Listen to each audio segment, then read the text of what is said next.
Golf Central. Brought to you by Titleist. Today on Golf Central, we're going to look back at the best of 2017, and we're teeing up some of the biggest issues in the game right now.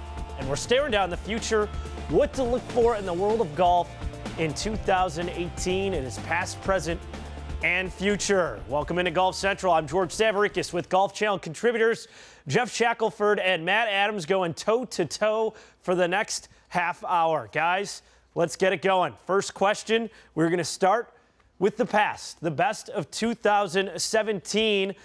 Jeff, let's tee up first.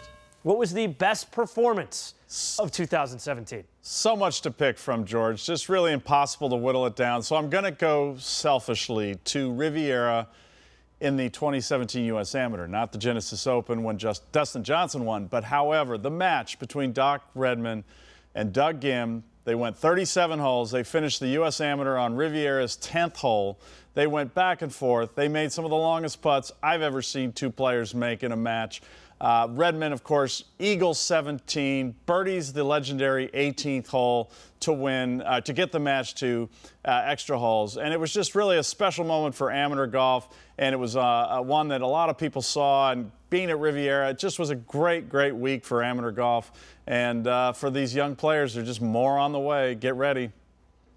Excellent effort, Jeffrey, on their behalf and yours. For me, first of all, I want to start with some honorable mentions. Justin Thomas for the wins, for the PGA Championship, for the FedEx Cup, for the Player of the Year. I think Lexi fighting her way back at the ANA, Jordan at the Open, Brooks at Erin Hills, Stacy at Portland. All honorable mentions, and that's what Jeff was just talking about. It's really hard to narrow this thing down. However, for me, I think the performance this year was a vanquishing of demons, and it was one that I think was a feel-good victory for pretty much everybody that loves the sport of golf, and that was Sergio Garcia breaking through at the Masters. To me, that was the best performance of the year standing alone.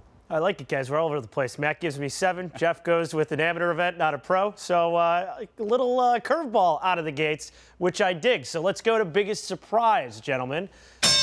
What do you got, Matt? I think the biggest surprise of the year has to be Dustin Johnson. Here you have a player with all the skills of Dustin Johnson, right? And he comes into 2017. At one point, he rips through 3 victories in a row, and everyone goes, Dustin Johnson doing exactly what we expected Dustin Johnson to do. 2 of those 3 wins were World Golf Championships, and then the slip on the stairs at the Masters. Of course, he couldn't compete. Then he misses the cut at the U.S. Open, at the Open Championship, a tie for 54th. Got it back a little bit at the PGA. 13th, a piece of 13th was where he finished there. But I think the biggest surprise of 2017 was what Dustin Johnson did not do. Wonderful year for Dustin. I'm sorry, I got to seize on the early season play, Matt. It was just pretty special. So I understand. You slip on the stairs, you get hurt. That's a tough thing. If we're talking about biggest surprise, George, it's Phil Mickelson. His inability to win, but also just his inability to get really close to winning this year, I think is a shocker. I know he's at that age that golfers reach, that post-45 age, that a lot of players kind of disappear. But here's the problem. Phil is still an amazing putter. He's still amazingly flexible. And he tried to change caddies. He and Bones Mackay went their separate ways, and Bones has been fantastic on TV. But Phil has just not been able to find it on the golf course. And Tim Mickelson will be on the bag next year and maybe getting away from some scandal and all sorts of other stuff that's gone on. I think maybe he'll have a better year in 2018. He's just too talented. This is a legend and an incredible player who, unlike a lot of greats from the past, is still flexible and still has his short game. But, Jeff, you do realize we're talking about the entirety of 2017 here. Phil had a tie for 6th at Dell tie for 6th at the Dell Technologies Championship. Tied for 20th at the BMW Championship. Everybody's still talking about those finishes. At the Safeway Open. He had some amazing. He had some very good finishes at the end of 2017. I'd say the signs are all looking up. Dustin Johnson won 3 events. True. I would go sneaky surprise guy in their 40s, Ryan Armour winning at the Sanderson Farms. That was kind of out of left field surprise. You didn't have that one coming. Boom. Blindsided you. Savarikis over the top. Well done. All right, next question. Story of the year. Lay it on me, Jeff. Young guys lived up to the hype. George, the hype was out of control early in the year. It was. Come on. Let's. It was cranked. Hey, they actually performed. I don't think anybody saw Justin Thomas doing what he did. They knew he could have a good year, but come on. That was a remarkable performance throughout the season. One little lull that wasn't so hot. Otherwise, incredible consistency and just such a great story in so many ways to win the PGA Championship with his father being a PGA pro. Jordan Spieth, amazing golf. I'm a little bored with the why hasn't Ricky won a major, and is his career complete at this point without a major? Come on, Ricky had a sensational year. He's finished it off very nicely, got a nice break. I love the way he's trending going into 2018. The young guys are continuing to perform. John Rahm, Brooks Koepka, I still consider young, you know, those late 20s, George. The list is so long, it's frightening, and I think it's just going to continue next year, maybe with a caveat. An old guy somewhere is going to come in there. Jeff, mine is going to be kind of similar to yours down this pathway, in that the story of the year that was 2017 was really the story of the year that wasn't.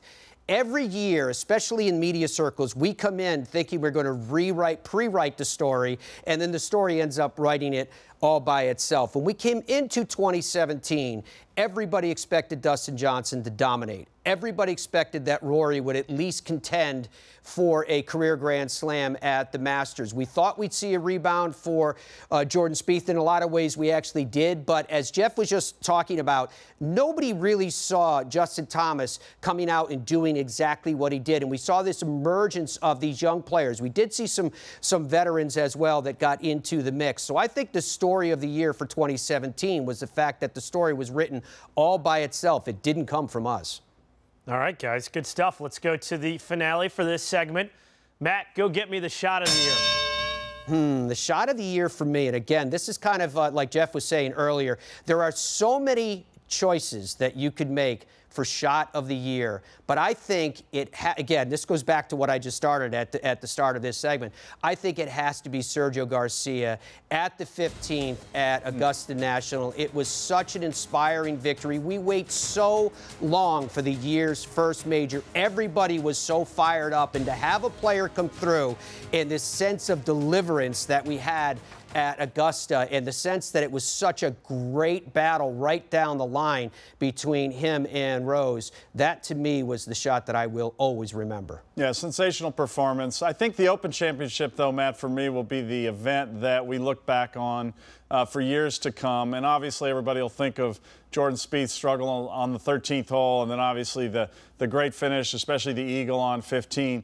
But I really believe the shot of the year, the thing that turned that round around, was not the recovery play from over there on the driving range, but it was that wedge shot. And I know you feel the same way. Short of that bunker, tight lie. He just had so little room to work with, and he hit it up there beautifully, then made a pretty nice putt. And my favorite moment of the year, I was standing behind the green, and when he handed his putter to Michael Greller, he gave the briefest, slightest little grin and smile at Michael, like, I have just gotten away with the most incredible bogey, and I know it, and here I come. And it changed the course of his round, and now he's a holder of the claret jug. And then from there, Jeff, the thing that I loved was he goes up to the par 3, 14. Oh, what a shot that was. Almost makes a hole-in-one on the heels of that wedge shot, which you noted was, if you watched it on television, a lot of people look at it and go, geez, he doesn't look like he got it that close, but it was sloping down and away from him, and then to convert the putt. Probably the greatest bogey ever in the history of golf right there. So, yeah, very good choice. All right, player, wrong month. You got to go Travelers, the hole out.